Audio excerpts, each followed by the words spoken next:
2014 di pagi hari yang indah.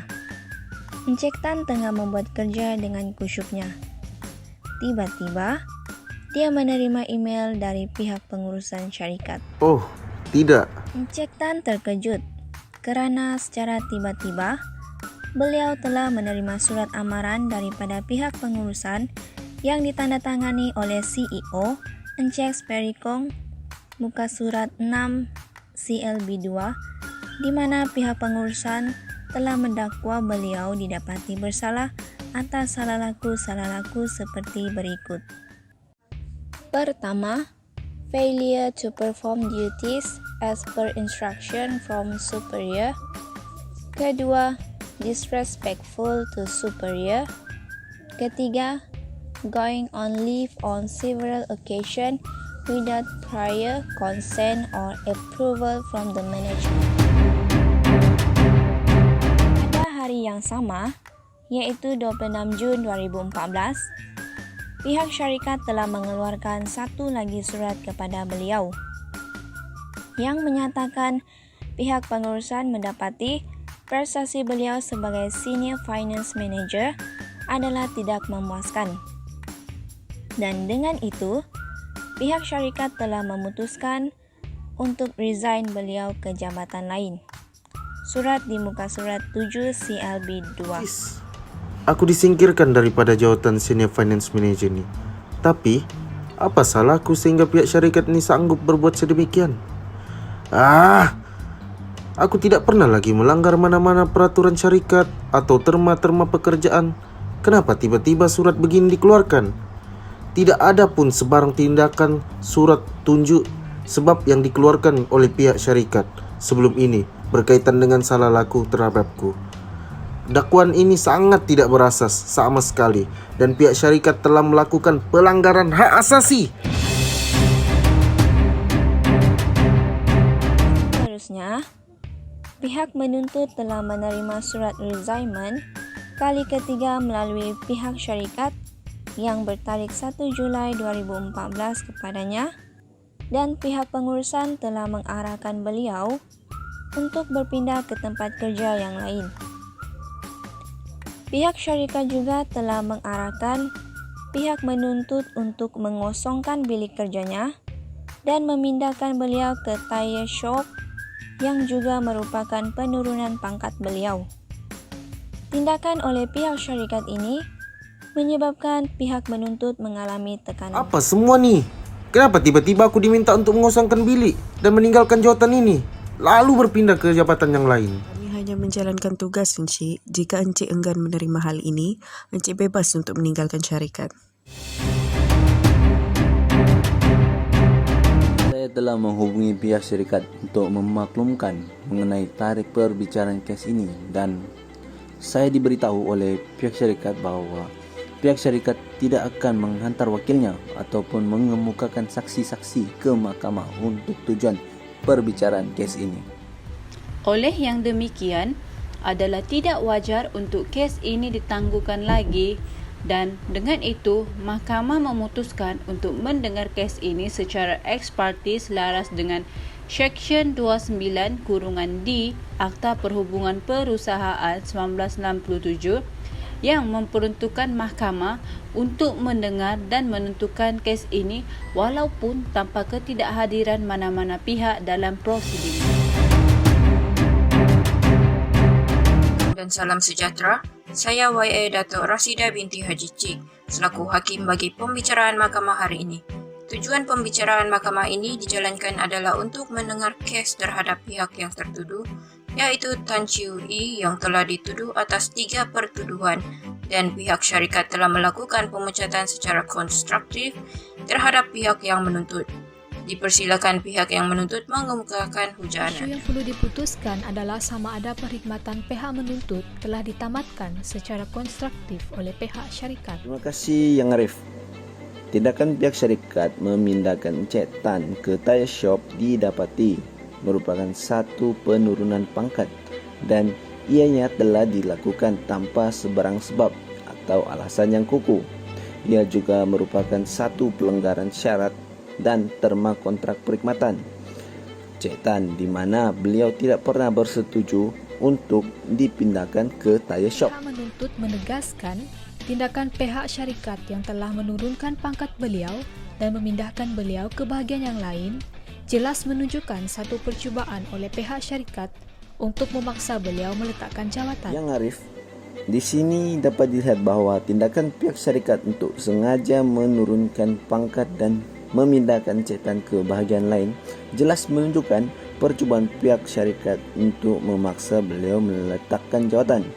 Bukan itu saja, malah tindakan pihak syarikat ini telah menyebabkan Encik Tan mengalami tekanan dan terpaksa mendapatkan rawatan daripada pegawai perbuatan. Encik Tan, tindakan pihak syarikat ini telah menyebabkan beliau mengalami tekanan dan terpaksa mendapatkan rawatan daripada pegawai perubatan dan telah diberikan cuti sakit. Pada 3 Julai 2014, Encik Tan menulis surat balasan kepada pihak syarikat mengenai surat amaran yang dia telah terima. Aku membantah sekeras-kerasnya surat amaran yang dikeluarkan ke atasku. Dan juga surat-surat yang lain telah dikeluarkan oleh pihak syarikat. Dengan ini, aku akan memberikan notis kepada pihak syarikat agar pihak syarikat ini mengembalikan jawatan kepadaku dalam tempo 5 hari. Dan sekiranya pihak syarikat ini gagal berbuat demikian, maka aku sendiri akan merujuk perkara ini ke Jabatan Perhubungan Perusahaan. Ketika ini, pihak mahkamah mempersilakan Mr. Tan pula untuk memberikan keterangan beliau. Terima kasih Yang Arif. Sebelum ini, saya telah menulis kepada pihak syarikat membantah atas surat amaran yang dikeluarkan kepada saya dan juga surat-surat e-assignment bertarik 26 bulan 6 2014 dan tanggal 1 bulan 7 2014 juga yang telah dikeluarkan oleh pihak syarikat. Selain daripada itu juga, saya juga telah memberikan notis kepada pihak syarikat supaya pihak syarikat ini mengembalikan semula saya ke jawatan asal dalam tempo 5 hari. Oleh kerana pihak syarikat telah gagal mengambil sebarang langkah untuk memperbetulkan segala kesilapan yang telah mereka lakukan walaupun masa yang secukupnya telah diberikan, maka saya tiada pilihan lain selain daripada mengemukakan representasi ke Jabatan Perhubungan Perusahaan berkaitan dengan pembuangan kerja secara tidak konstruktif. Itu saja. Terima kasih. Terima kasih pihak penuntut. Di sini dinyatakan bahawa pihak syarikat kemudiannya melalui surat bertarikh 8 bulan 7 2014 muka surat 12 CLB 2 menyatakan dakwaan salah laku yang dibuat terhadap Encik Tan adalah berasas dan telah dibuktikan dan dengan itu amaran telah diberikan bertujuan untuk memaklumkan kepada pihak menuntut bahawa pihak syarikat mendapati prestasi kerja beliau adalah tidak memuaskan. Maka, pihak pengurusan mendapati pihak menuntut masih belum dapat disahkan dalam jawatannya sebagai Senior Finance Manager. Pihak syarikat juga menyatakan mereka berhak untuk menamatkan perkhidmatan Encik Tan tanpa memberi sebarang notis kerana pihak menuntut didapati telah melanggar peraturan-peraturan syarikat. Walaupun pihak syarikat gagal hadir pada hari perbicaraan, ini tidak bermakna mahkamah akan terus mengeluarkan award terhadap mereka. Dalam kes ini, pihak menuntut mendakwa beliau telah dipecat secara konstruktif oleh pihak syarikat. Dengan itu, beban adalah terletak di atas pihak menuntut untuk membuktikan kesnya. Setelah itu, barulah mahkamah akan meneliti, menilai dan menimbang segala keterangan yang telah dikemukakan sebelum sebarang perintah atau keputusan diberikan. Syarikat tidak dapat mengemukakan sebarang saksi untuk memberi keterangan bagi pihak mereka dalam pembicaraan kes ini. Namun begitu, berdasarkan kepada pernyataan jawapan yang telah difailkan, pihak syarikat menyatakan pihak menuntut didapati gagal mematuhi peraturan syarikat dan telah melakukan salah laku seperti yang telah dinyatakan dalam surat amaran tersebut. Pihak syarikat juga telah menyatakan walaupun tiada surat tunjuk sebab yang telah dikeluarkan, Namun pihak menuntut telah beberapa kali ditegur secara lisan berkaitan salah laku yang telah beliau lakukan. Dengan isu pertukaran pula, pihak syarikat menyatakan mereka mempunyai hak dan budi bicara sepenuhnya untuk menukar pihak menuntut ke jawatan atau jabatan yang lain berdasarkan kepada keperluan syarikat tanpa memerlukan persetujuan daripada pihak menuntut terlebih dahulu. Oleh itu, pihak syarikat juga menyatakan pihak menuntut telah gagal menjalankan tanggungjawab sepenuhnya sebagai senior finance management.